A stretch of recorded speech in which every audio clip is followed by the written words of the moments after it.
తాకట్లో ఉన్న మీ బంగారాన్ని విడిపించి ఆ రోజు ఆన్లైన్ రేటుకి కొంటాం. Sharma gold company. రాశి ఫలాల గురించి ఒక్కసారి నాకు వివరిస్తారా మీరు? మొట్టమొదటి ఏ రాశి గురించి చెప్తారు?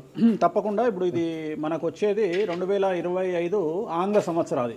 ఓకే. అంటే కొంతమంది విమర్శించారు 24 కదా, 24 25 అదే 25 ఆంగ్ల సంవత్సరాది. అంటే మనం ఇంగ్లీష్ క్యాలెండర్ అంటే 25లో వచ్చేది 25 ఆంగ్ల 25 కదా, జనవరి 1 25. జనరల్ గా మనము అంటే మరి మీరు ఉగాది నుండి ఎందుకు చెప్పట్లేదు అంటే చాలా మంది ఉగాది వరకు కూడా ఆగట్లేదు, జనవరి 1 కూడా ఆగట్లేదు, డిసెంబర్ నుండి నవంబర్ నుండి అడుగుతా ఉన్నారు అందరూ. ఇప్పుడు క్లయింటెల్ నన్ను అడిగేవాళ్ళు ఏంటంటే గురూజీ ఇప్పుడే చెప్పేసేయండి మాకు, మేము జాగ్రత్తలు తీసుకుంటామని చెప్పి అడుగుతా ఉన్నారు. సో అందుకనే 2025 సంవత్సరం ఆంగ్ల సంవత్సరాది అంటే జనవరి 1 నుండి ఎలా ఉండబోతుంది అనేది మనం ఒకసారి చూసుకుంటే, అన్నిటికంటే ముఖ్యంగా ఈ వచ్చేటువంటి సంవత్సరం పేరు శ్రీ విశ్వావసునామ సంవత్సరము. విశ్వావసునామ సంవత్సరము. సో రాబోయేటువంటి ఎందుకు గురుగారు అది వస్తుంది పేరు 60 సంవత్సరాల్లో ప్రతి సంవత్సరం ఒక్కొక్క పేరు వస్తుంటది. పేరుతో ఏం స్పెషాలిటీ లేదు. క్రోధినామ సంవత్సరం అనే నెగిటివ్ అట్లా ఏం లేదు. సంవత్సరాల్లో దీని పేరు విశ్వావసునామ సంవత్సరం. సో ఈ సంవత్సరానికి అధిపతి రాజు కాబట్టి, రవి కాబట్టి రాజు. సో రవి మనకు కమాండ్ చేస్తూ ఉన్నాడు కాబట్టి ఈ సంవత్సరం అతి ముఖ్యమైన విషయం ఏంటంటే రాజకీయంగా దేశవ్యాప్తంగా రాష్ట్రాల వ్యాప్తంగా పెను సంచలనాలు నమోదవ్వడము ఈ సంవత్సరం 2025 సంవత్సరం లక్షణాలు. ఎందుకంటే రాజుల మధ్యన రాష్ట్రాల మధ్యన గొడవలు, మరీ ముఖ్యంగా కొంతమంది ప్రముఖ రాజకీయ నాయకులకు మృత్యుగండము, అలాగే అన్ని రంగాలలోకి సెలబ్రిటీలు, సినిమా ఇండస్ట్రీ, రాజకీయము, బిజినెస్, ఎనీ ఇండస్ట్రీ, యువకులు, మరి ముఖ్యంగా మగవాళ్ళు యువకులు 40 సంవత్సరాల వయసులోపు ఉండే వాళ్లకు కార్డియాక్ అరెస్ట్లు అనేటివి ఈ సంవత్సరం అతి ముఖ్యమైన విషయం. ఎందుకంటే ఆల్రెడీ మనం చూస్తున్నాం ఇప్పటికే, కానీ వాటి తీవ్రత పెరిగే అవకాశం ఉంది. కారణం ఏంటంటే రవి కమాండ్ చేస్తూ ఉన్నాడు కాబట్టి. రవి అంటే చర్మము, హార్ట్, కళ్ళు, ఎముకలు. సో కరోనా లాంటి అంత పెద్దది కాకపోయినా ఒక సమస్య, ఒక వైరస్ మళ్ళీ ప్రపంచాన్ని బాధించే అవకాశం ఉంది. అది మరీ ముఖ్యంగా చర్మం మీద దాడి చేసే అవకాశం ఉంది. అంటే చర్మానికి సంబంధించినటువంటి ఒక సమస్యల బారిన పడి ఈ సంవత్సరము జనాలు వైరస్ బారిన పడే అవకాశం ఉంది మరీ ముఖ్యంగా. అలాగే ఇప్పుడు ఇంచుమించు 40 సంవత్సరాల లోపు యువకులకు కార్డియాక్ అరెస్ట్ అనేటువంటివి జరిగే అవకాశాలు కనిపిస్తూ ఉన్నాయి. అలాగే ఈ సంవత్సరం గుండెపోటు వల్ల మరణాల సంఖ్య చాలా ఎక్కువ. ఇదంతా 2025 జనవరి నుంచి ఎగ్జాక్ట్లీ. అలాగే ఈ సంవత్సరము ఎండల తీవ్రత చాలా ఎక్కువ, విపరీతమైనటువంటి ఎండలు ఉండే అవకాశం ఉంది. అలాగే ఈ సంవత్సరాలు ప్రపంచవ్యాప్తంగా అగ్నిపర్వతాల పేలుడు అనేటువంటిది ఈ సంవత్సరం గమనించాల్సినటువంటి విషయం. అలాగే ఈ సంవత్సరం మంచు పర్వతాలు కరగడం వల్ల వాతావరణంలో మార్పులు గమనించాల్సి ఉంటుంది ఈ సంవత్సరం. అలాగే అమెరికా దేశానికి విపరీతమైనటువంటి గాలి తుఫానులు, వరదలు ఈ సంవత్సరం కనిపిస్తూ ఉన్నాయి. అలాగే 1-2 దేశాల మధ్యన యుద్ధ వాతావరణం ఖచ్చితంగా ఉండి తీరుతుంది, లేదా యుద్ధాలు జరుగుతున్నాయి కదా, అది ఇంకా పెరుగుతుంది. ఇప్పుడు ఉన్నదానికంటే తీవ్రత పెరుగుతుంది అనేది. అలాగే మనకు 2025 సంవత్సరంలో సెప్టెంబర్ 7వ తేదీ 2025 సంవత్సరం ఆదివారం రాహుగ్రస్త సంపూర్ణ చంద్రగ్రహణం ఏర్పడుతుంది. ఇది కుంభరాశికి వ్యతిరేకమైన ఫలితాలు ఇస్తుంది. అలాగే వచ్చే సంవత్సరం అంటే 2025 సంవత్సరంలో మే 9వ తేదీ నుండి సరస్వతి నదికి పుష్కరాలు అనేటువంటివి ఏర్పడతా ఉన్నాయి. ఈ సంవత్సరము రాజకీయ నాయకులకు సంబంధించి మరీ ముఖ్యంగా ఇందాక మనం మాట్లాడుకున్నట్టుగా పవన్ కళ్యాణ్ గారికి ఏలినాటి వెళ్ళిపోతుంది. అలాగే లోకేష్ గారి జాతకరీత్యా, పవన్ కళ్యాణ్ గారి జాతకరీత్యా విపరీత రాజయోగం అనేటువంటిది కనిపిస్తూ ఉంది. జగన్మోహన్ రెడ్డి గారికి లేదా రాజయోగం వల్ల? ఇప్పుడు లేదు, ఈ సంవత్సరం లేదు. అంటే 2025 సంవత్సరంలో లేదు. 29 కన్నా ఉందా? అది మన తర్వాత మాట్లాడుకుంటాం. ఓకే. 25లో మాత్రము నేను అనేది ఏంటంటే ఇప్పుడున్న స్థాయి కంటే వీళ్ళిద్దరికి ఇంకా పై స్థాయికి వెళ్లే అవకాశం ఉంది, లోకేష్ బాబు గానీ పవన్ కళ్యాణ్ గారు కానీ. అదే నాకు అర్థం కావడం, వాళ్ళిద్దరు మంత్రులే, నాకు అర్థం కాదు. ఇంకా ఇప్పుడు ఉన్నటువంటి పదవుల కంటే కూడా గొప్ప పదవులను వీరు పొందేటువంటి అవకాశాలు కనిపిస్తున్నాయి. రాజ్యసభ తీసుకెళ్ళిన కేంద్రానికి వెళ్తారా? కేంద్ర మంత్రులు వెళ్తారా? కేంద్ర మంత్రులు వెళ్తారా? పెద్దదే కదా, కేంద్ర మంత్రి అనేది పెద్దది కదా. సో అది ప్రభాస్ గారి జాతకంలో చాలా అనుకూలమైనటువంటి ఫలితాలు, శుభవార్తలు వినేటువంటి అవకాశాలు కనిపిస్తా ఉన్నాయి. వివాహం అవుతుందా చెప్పలేము, ఎందుకంటే తులారాశి కాబట్టి వివాహం కావచ్చు. సో ఫ్యాన్స్ కి ఇది పండగనే, పెద్ద పండగనే. ఓకే. సో ఇది ఓవరాల్ గా ఇంకా బేసిక్ డీటెయిల్స్, అంటే ఓవరాల్ 2025లో ఎలా ఉంటుంది. సో ఇప్పుడు మనం రాశుల గురించి కనుక తీసుకున్నట్లయితే ఎలా ఉంది, రెమెడీస్ ఏంటి? ఎస్.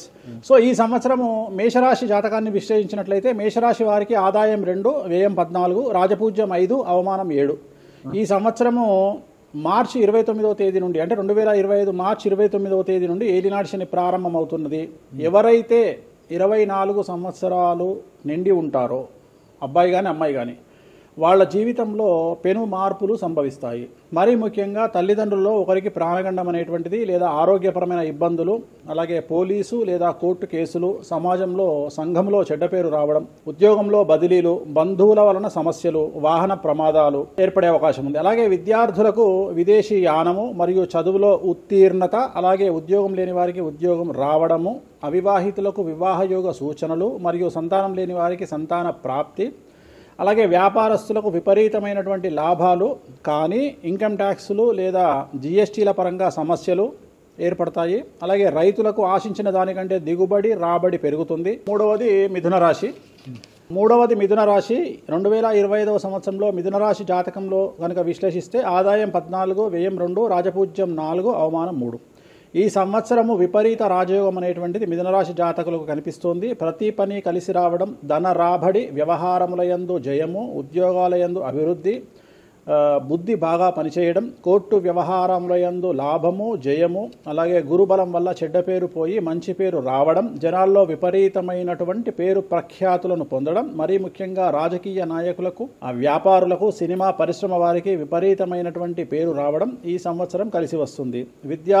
విద్యార్థులకు ఈ సంవత్సరం అంతా బాగుంటుంది. మరీ ముఖ్యంగా స్త్రీలకు ఈ సంవత్సరం విపరీత రాజయోగం అనేటువంటిది కనిపిస్తుంది. అవివాహితులైనటువంటి అమ్మాయిలకు ఈ సంవత్సరం 100% వివాహయోగ సూచనలు గోచరిస్తూ ఉన్నాయి. అలాగే ఈ సంవత్సరం స్త్రీలు ఏదైనా వ్యాపారాన్ని ప్రారంభిస్తే చాలా బాగా కలిసి వస్తుంది. అలాగే ప్రారంభించిన వ్యాపారంలో విపరీత లాభాలు గోచరిస్తూ ఉన్నాయి. కాబట్టి మిథున రాశి అమ్మాయిలు ఈ సంవత్సరం వ్యాపారాన్ని ప్రారంభించగలిగితే విశేషమైనటువంటి లాభాలను పొందగలుగుతారు. న్యాయవాదులకు, పోలీసులు మరియు ఎక్సైజ్ డిపార్ట్మెంట్ వారికి ఈ సంవత్సరం ప్రమోషన్లు లేదా మంచి పేరు ప్రఖ్యాతులు రావడం గోచరిస్తుంది. పేరును బట్టి ఈ రాశుల ప్రకారం ఇలా ఉంటుందని మీరు రాశారా, లేకపోతే వాళ్ళ డేట్ ఆఫ్ బర్త్ ప్రకారం? నక్షత్రం బట్టి, నక్షత్రాలు వాళ్ళకి అర్థమైపోతుంది వాళ్ళ నక్షత్రాన్ని బట్టి. అశ్విని నక్షత్రం మేషరాశి, భరణి నక్షత్రం మేషరాశి, పుష్యమి నక్షత్రం కర్కాటక రాశి. మీ రాశి నా రాశి ఒకటే. నా రాశి ఏదో నాకు తెలియదు గురుగారు. మీది వృశ్చిక రాశి. మీది అదేనా? మరి ఎలా గురుగారు ఈ మధ్యన బాగానే ఉందంటారు? మనకు బాగుంది. ఇంకా మన రచ్చనే, ఇంకా రచ్చనే రచ్చనే. ఎట్లా రచ్చ? ఇంత వివాదాలు అవుతున్నాయి, ఏం కథ అసలు? ఇంకా లైఫ్ అన్నప్పుడు ఇప్పుడు రేవంత్ రెడ్డి ఉన్నాడు. రేవంత్ రెడ్డి ఎన్ని కష్టాలు అనుభవిస్తే సీఎం అయినాడు అంటే ఇక కష్టం తర్వాత సుఖం రెడీగా ఉంటుంది. ఓకే, ఇప్పుడు కష్టపడ్డారు కాబట్టి మీకు సుఖం ఉంది అంటారు. మీకు కాదు, మళ్ళీ మీకు మనకు అందరికీ. ప్రతి మనిషి జీవితంలో పండ్లున్న చెట్టుకే రాయి దెబ్బలు, అంతేగాని పళ్ళు లేని చెట్టుని ఎవడు పట్టించుకుంటాడు? పళ్ళు ఉంటేనే దాన్ని రాయి చేస్తారు. అట్లనే మనం కూడా అంతే అండి. వేణుస్వామి అంటే పూజలకు పెట్టింది పేరు. పెద్ద పెద్ద రాజకీయ నాయకులకు, ముఖ్యమంత్రులకు, కేంద్ర మంత్రులకు, పెద్ద పెద్ద వాళ్ళకు కూడా ఇక్కడ కాదు, మీరు అబ్రాడ్స్ కూడా వెళ్ళి పూజలు చేసి వస్తున్నారు. చాలా కాస్ట్లీ స్వామి, చాలా గొప్ప పూజలు చేస్తుంటారు, అంత పవర్ఫుల్ పూజలు. అంటే ఇప్పుడు మీరు చేస్తున్న పూజల మహిమ వల్లనే మీ మీద ఇన్ని వివాదాలు వచ్చినా కూడా మీరు బయటపడగలుగుతున్నారు. 100% పర్ఫెక్ట్. ఇక దానికి ఆన్సరే లేదు. ఇక ఇప్పుడు మనం కొట్లాడాలంటే 10 రకాలు ఉంటాయి, మనం కొట్లాడతలేము. అందుకనే మనం ఒకటే, మన పూజల్ని మనం నమ్ముకుంటున్నాం అంతే, అమ్మవారిని నమ్ముకుంటున్నాం. ఇప్పుడు ఒక్కొక్క సమస్యకి ఒక్కొక్క అమ్మవారు పరిష్కరిస్తుంది దశమహావిద్యల్లో. మనం అదే చేస్తున్నాం. ఇప్పుడు నేను ఒకటే మాట చెప్తా, కాంట్రవర్సీస్ వచ్చినాయి, మీరు అడిగినరు, ఎన్ని సమస్యలు వచ్చినాయి. జనాలు ఏం ఆలోచిస్తారంటే వేణుస్వామి ఈ సమస్యల నుండి బయటపడతాడా, పడితే ఎలా పడతాడు? నేను ఒకటే అనుకుంటున్నా, ఇంతమందికి పూజలు చేసి వాళ్ళ సమస్యల నుండి బయటపడడానికి ప్రయత్నించే నేను నాకు వచ్చిన సమస్యను కూడా అదే పూజల ద్వారా బయటపడడానికి ప్రయత్నం చేస్తున్నాను. అంటే వివాదాలు చుట్టుముడుతున్నాయి, సోషల్ మీడియాలో వైరల్ అవుతున్నాయి, ఉమెన్ కమిషన్ మీ మీద ఫిర్యాదులు చేశారు. ఇన్ని చేసినా కూడా ఎక్కడా మీకు ఉచ్చు బిగుసుకోవడం లేదు, బయటపడుతున్నారు. అంటే ఇది మీ పూజల మహిమనా, లేకపోతే ఏమన్నా బ్రైబ్ చేస్తున్నారా? అమ్మవార్లు ఇప్పుడు ఉదాహరణ, మనం తెలుగు రాష్ట్రాల్లో ఉంటాం, వెంకటేశ్వర స్వామి వారు అంటే మనకు తెలుసు. ఇప్పుడు తమిళనాడులో పెరుమాళ్ అంటారు వెంకటేశ్వర స్వామిని. అదే నార్త్ ఇండియాకి వెళ్తే బాలాజీ అంటారు. వాళ్లకు బాలాజీ అంటే చాలా భయం. అలాగే మన రాష్ట్రంలో మనకు తెలిసిన వాళ్ళకి కామాఖ్యలో ఉండే అమ్మవారు అంటే భయం. కానీ తెలియని వాడికి భయం ఉండకపోవచ్చు, వాడి ఇష్టం వచ్చినట్టు కామెంట్ చేయొచ్చు అమ్మవారు. చాలా మందికి మీరంటే భయం అనుకుంటా. అంటే మనం చేసే పూజల వల్ల ఉండొచ్చు. ఓకే. నేను అనేది ఏంటంటే నేను చేసే అదే ఇందాక మనం మాట్లాడుకున్నప్పుడు అదే చెప్తున్నా, వామాచారంలో పూజలు చేయాలంటే భయపడతారు. కారణం ఏమిటి అంటే ఖచ్చితంగా మందును ముట్టుకోవాలి, నాన్ వెజ్ను ముట్టుకోవాలి. దానికి వీళ్ళు చేసే పూజలు అడ్డుపడతాయి. అంటే వీళ్ళు సమాజంలో భయపడతారు కాబట్టి వీళ్ళు వాటి జోలికి పోరు. తాంత్రిక పూజలు లాగా ఉంటాయి మీరు చేసే తాంత్రిక తంత్ర మార్గం అంటారు దాన్ని. శ్రీకాళహస్తిలో కాదు శ్రీకాళహస్తిలో రావుకేతు పూజ చేయించుకున్నారు కదా, తాంత్రిక పూజలే అది. నిమ్మకాయ పెడితే తంత్రమే, గుర్తుపెట్టుకోండి. నిమ్మకాయ ఎక్కడ పెట్టినా తంత్రమే. మిమ్మల్ని కాపాడుతోంది మీరు చేస్తున్న పూజల మహిమే. అంతే అంతే అంతే వాళ్ళే చూసుకుంటారు. నేను అనే పాయింట్ ఏంటంటే నేను ఒకటే చెప్తున్నానండి, తప్పు చేస్తే నన్ను అమ్మవారు సర్వనాశనం చేస్తుంది. ఓకే. అమ్మవారిని విమర్శిస్తే వాళ్ళ సంగతి అమ్మవారు చూసుకుంటది. అంతేనా? అంతే. ఇక నాకు అవసరం, నేను కొట్లాడను చెయ్యను, నాకు అనవసరం, నాకు లొల్లే వద్దు. నాకు నేను దేవుళ్ళని నమ్ముకున్నా, నా పని అదే.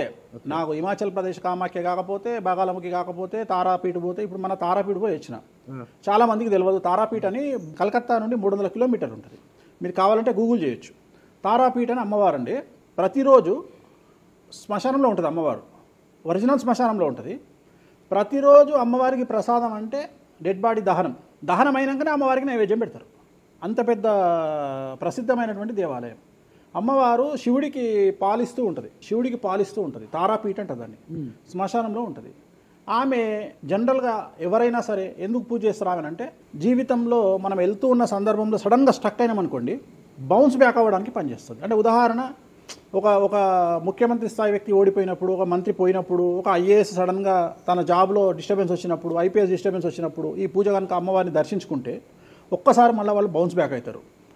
అంటే బిగ్ బ్యాంగ్ థియరీ అనేది అక్కడ పనిచేస్తుంది. మనం మళ్ళీ ఒకసారి బౌన్స్ బ్యాక్ అయ్యి ముందుకు దూకడానికి అమ్మవారు పనిచేస్తుంది. నేను సజెస్ట్ చేస్తుంటాను చాలామందికి, వ్యాపారంలో స్టక్ అయినప్పుడు, లేకపోతే ఉద్యోగంలో స్టక్ అయినప్పుడు, అట్లా స్టక్ అయినప్పుడు అయితే మీ తారాపీఠ వెళ్ళి దర్శనం చేయించుకోండి. అక్కడ దర్శనమే, పూజలు ఉండవు, జస్ట్ దర్శనమే. అమ్మవారికి పోయి దండం పెట్టుకొని వస్తే చాలు, ఒక్కసారి మళ్ళీ వాళ్ళు బౌన్స్ బ్యాక్ అవుతారు. ఒక పాయింట్కి నాకు ఆన్సర్ చెప్పి ముగించేసా, చాలా కాలాతీతమైంది. చివరికి ఇరికిస్తున్నారా ఇది? లేదు ఏం లేదు. ఇప్పుడు ఏపీలో అంటే గత ప్రభుత్వ హయాంలో, వైసీపీ హయాంలో వీళ్ళ మీద కేసులు పెట్టారు. ఇప్పుడు వీళ్ళ అధికారం వీళ్ళ మీద కేసులు పెడుతున్నారు కదా. ఈ కేసుల పరంపర ఇలా కొనసాగి జగన్మోహన్ రెడ్డి గారు జైలుకి వెళ్ళే అవకాశం ఉంది. వచ్చే సంవత్సరం మే 9వ తేదీ వరకు అవకాశం ఉంది, దాటితే లేదు. ఇది ఓవరాల్గా వేణుస్వామి గారు ఇచ్చారు. మీకు ఏదైనా అనుమానాలు ఉన్నా డైరెక్ట్గా వేణుస్వామి గారికి ఫోన్ చేయండి, మీ అనుమానాలను నివృత్తి చేసుకోండి. థ్యాంక్ యూ గురుగారు, నమస్తే. ఓకే. ఓం నమో వెంకటేశాయ.